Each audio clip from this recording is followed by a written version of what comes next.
शिव बाबा ज्ञान के सागर हैं।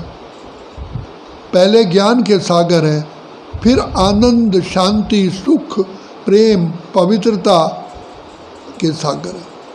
तो बाबा कहते हैं बच्चे तुम भी जब तक ज्ञान को सुन करके धारण नहीं करोगे, ज्ञान स्वरूप नहीं बनोगे, तब तक तुम आनंद स्वरूप, प्रेम स्वरूप, सुख स्वरूप, शांत स्वरूप, सुख स्वरूप नहीं बन सकते।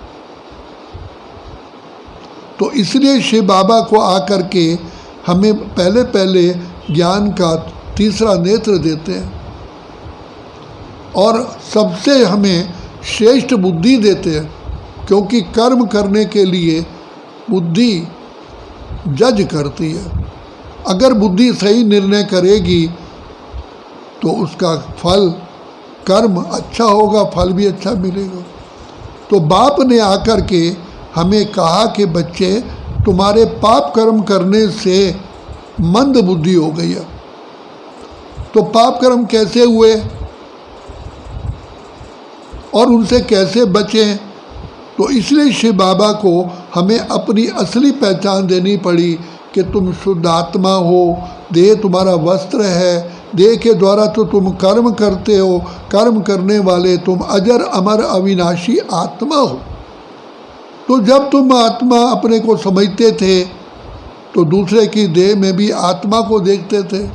तुम्हारी आत्मिक दृष्टि थी, आत्मिक ही रूहानियत होने के कारण तुम्हारे से कोई पाप कर्म नहीं होता था। जैसे जोत जलती है, क्या अंधेरा नज़दीक आ सकता है? ऐसे ही जब हम अपने को आत्मा समझते हैं तो विकार हमारे नज़दीक नहीं आते। तो बाबा ने बताया कि तुमने अपने को आत्मा की बजाय देह समझा, अर्थात अंधकार में आ गए, तो इन विकारों ने, चोरों ने आकर के तुम्हें पकड़ लिया और विकारों के वशीभूत होकर कर्म करते करते तुम पापात्मा बन गए। अब मुझे कहते हो हे प्रभु आकर के हमें पावन बनाओ। तो पाप कर्मों को जब तक के तुम्हारे किए हुए पाप कर्म भस्म नहीं होंगे तो कैसे तुम पावन बनाओ? जैसे सोने में मिलावट मिल गई, तो सोने की मिलावट जब तक नहीं निकलेगी तो प्योर सोना कैसे बनेगा?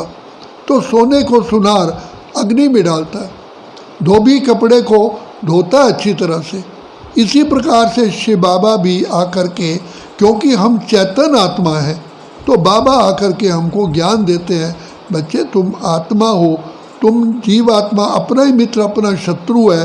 अब तुम्हें मैं आत्मिक पहचान देता हूँ, अपने को आत्मा समझो। तो ये प्रैक्टिकल हमने देखा है, जब हम अपने को आत्मा समझते हैं अपने आप ही हमारे विकार दूर हो जाते हैं, जिसके लिए हम कहते रहे विषय विकार मिटाओ पाप हरो देवा। कहना नहीं पड़ता, लाइट जलाने से अपने आप ही उजियारा हो जाता है, अंधकार मिटाना नहीं पड़ता। इसी प्रकार बाबा कहते हैं बच्चे तुम सबसे पहले यही मुख्य पॉइंट बुद्धि में लाओ, मैं आत्मा हूँ।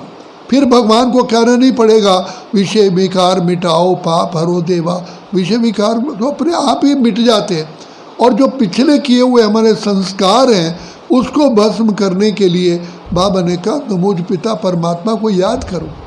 ये योग अग्नि है, जैसे उस अग्नि में, स्थूल अग्नि में गंदगी भस्म हो जाती है, इसी प्रकार से शिव बाबा की मीठी मीठी प्यारी प्यारी याद में हमारे पूर्ण संस्कार भस्म होते हैं। आत्मा में शक्ति आ जाती है, आत्मा में चेतना आ जाती है, आत्मा में समझ आ जाती है कि मुझे इन विकारों को नहीं छूना, कि यूँ कि इसी से तो मेरा बेड़ा गर्क हुआ है। तो बाप आकर के हमको सहज योग सिखाते हैं, इसलिए कहते हैं सिमर सिमर सुख पाओ कल कलेश मिटे सब तन के। बिना योग के आत्मा पावन बन ही नहीं सकती। इसलिए बाबा को बार बार बार बार कहना पड़ता है, मीठे बच्चे, लाडले बच्चे, तुम लवली बाप को याद करो तो तुम फिर प्योर सोना बन जाओगे। और भगवान के लिए कहा गया, गुरु बाबा नानक ने कहा मूत पलीती कपड़ धोए। कैसे पतित मूत पलीती कपड़ों को अर्थात आत्माओं को बाप आके पावन बनाते हैं। तो जैसे नवरात्रि में जोत जगाते हैं और व्रत रखते हैं, ऐसे ही बाबा कहते हैं बच्चे तुम पवित्रता का व्रत रखो, हम पवित्र बनेंगे, योगी बनेंगे और सदा ही आत्मिक स्मृति में जब शिव बाबा को याद करोगे तो तुम जगंती ज्योत बनो, ज्योत जगी रहेगी और भविष्य में तुम जन्म जन्मन के लिए ऊंच पद प्राप्त करोगे। फिर तुम्हें मांगना नहीं पड़ेगा। बाप इसलिए आकर के पढ़ाई पढ़ाते हैं और तभी कहते हैं पढ़ोगे लिखोगे बनोगे नवाब। बच्चे अपनी बुद्धि को मत भटकाओ, पर चिंतन पतन की जड़ है, स्व चिंतन उन्नति की सीढ़ी है। बाबा बार बार हमें शिक्षा दे करके बुद्धिमान ज्ञानमान बनाते हैं। बुद्धि बलवान होने से आत्मा में बल आ जाता है और वो पाप कर्म से बच जाती है। इसलिए ज्ञान को तलवार, ज्ञान को गदा, ज्ञान को अंजन, ज्ञान को आँख भी कहा गया, ज्ञान को अमृत भी कहा गया है। अमृत छोड़ विष काय को खाए। तो बाप इस समय पर कितनी हम पर मेहर करते हैं, दया करते हैं, जो परम धाम सिंहासन छोड़ करके हम बच्चों को मिलने आते हैं। दूसरी बात बाबा ने बताते हैं, बच्चे तुम आत्माएं मेरे बच्चे हो। जैसे एक बच्चा बाप से बिछुड़ जाए तो बाप को कितनी फिक्र होती, मेरा बच्चा गुम हो गया। तुम मेरे से 5000 वर्ष के बाद आकर के तुम बच्चे मिलते हो, बाबा को तुमसे बहुत बहुत जैसे प्यार है, मेरे बच्चे हैं। तो बाबा आकर के बच्चों को फिर से गुणवान बनाते हैं। फिर से जैसे बच्चा मैला हो जाता है तो माँ बाप उसको स्वच्छ करते हैं, धुलवाते हैं, अच्छे कपड़े पहनाते हैं। तो बाप भी हमारे अच्छे संस्कार बनाते हैं, हमें विकारों की मैल से धोने का रास्ता बताते हैं। तो ये समय है, इसलिए बाबा कहते हैं इस समय का लाभ उठाओ, ये समय कहीं बीत ना जाए। अच्छा, ओम शांति।